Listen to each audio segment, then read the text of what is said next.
ايه رايك في مجمل الرحله لغايه دلوقتي؟ جميلة جدا وحلو، الرحلة منظمة جدا. التلفريك ده كان فيو كان حلو جدا رائع، وفوق كان حلو قوي، قعدنا ولفينا حلو قوي، والجو فوق حلو قوي. الشاي تحفة، الرحلة جميلة جدا ومنظمة جدا جدا، ومبسوطة جدا جدا ان احنا وفقنا معاكم بجد.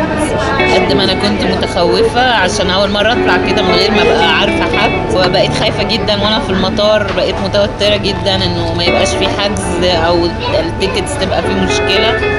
بالعكس لقيت الدنيا ماشية زي الفل، الاوتيل يجنن، موقعه هايل، واول ما جينا دخلنا على طول ولا انتظرنا في اللوبي ولا دقيقة، طلعنا بشنطنا.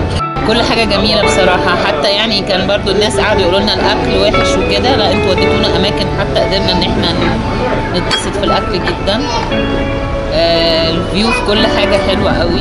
الرحلة بجد أنا يعني مش بس مستمتعة، في حالة ريلاكسيشن كده لأعصاب الواحد. ما كناش نعرف نسافر لوحدنا، يعني الانبساط بالجروب كمان عشان الجروب نفسه حلو قوي والاماكن، وحاسه ان احنا مع ناس اللي هو عارفين لا ده حلو ده غالي ده كويس ده هتنبسطوا عليكم هنا هتنبسطوا. والله رحلة زي الفل، مبسوط جدا انا مع عبد الله وشركة شركة محترمة، ان شاء الله نطلع.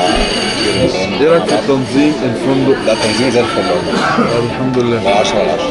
الحمد لله. والفندق 10 على 10. تنظيم الرحلة رائع، عجبني جدا. ايه اكتر حاجه عجبتك من كل الحتت اللي احنا رحناها عجبتني جدا يعني. تمام. وايه رايك في مزارع الشاي كاميرون؟ مزارع الشاي خطيرة. مع رأيي ان الرحلة كويسة جدا، والناس اللي فيها ناس محترمة ومشرفين ناس كويسة.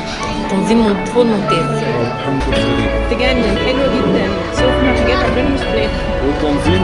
لا تنظيم بيرفكت برضه. الفندق اللي وعدنا بيه زي ما هو؟ الفندق بيرفكت بالظبط زي ما شفناه. تمام. تشيك ان كان بسرعه جدا، ما عملناش تشيك ان. ايه رايك في مزارع الشاي؟ تجنن حلو قوي. تجنن. لسه بقى لما نطلع فوق صور كمان تجنن. وعايزينك تعمل لنا بقى رحلات تانية تنظيم الرحلة كان كويس جدا، الفندق كويس جدا، في كل الخدمات اللي احنا محتاجينها لغاية ما من بالليل لغاية الصبح، لأن احنا فعلا ما بنقعدش بعد كده يعني. طب اللي وعدنا بيه؟ لا هو بجد بصراحة بذلتوا معانا كل المجهود وزيادة كمان. الحمد لله. كنتوا دعم لينا في كل حاجة. الحمد لله. بجد والله. كل سنة وانت طيب، وان شاء الله نطلع معاكم بقى حاجة تانية ان شاء الله. بإذن الله في مكان تاني بإذن الله. ان شاء الله. ان شاء الله.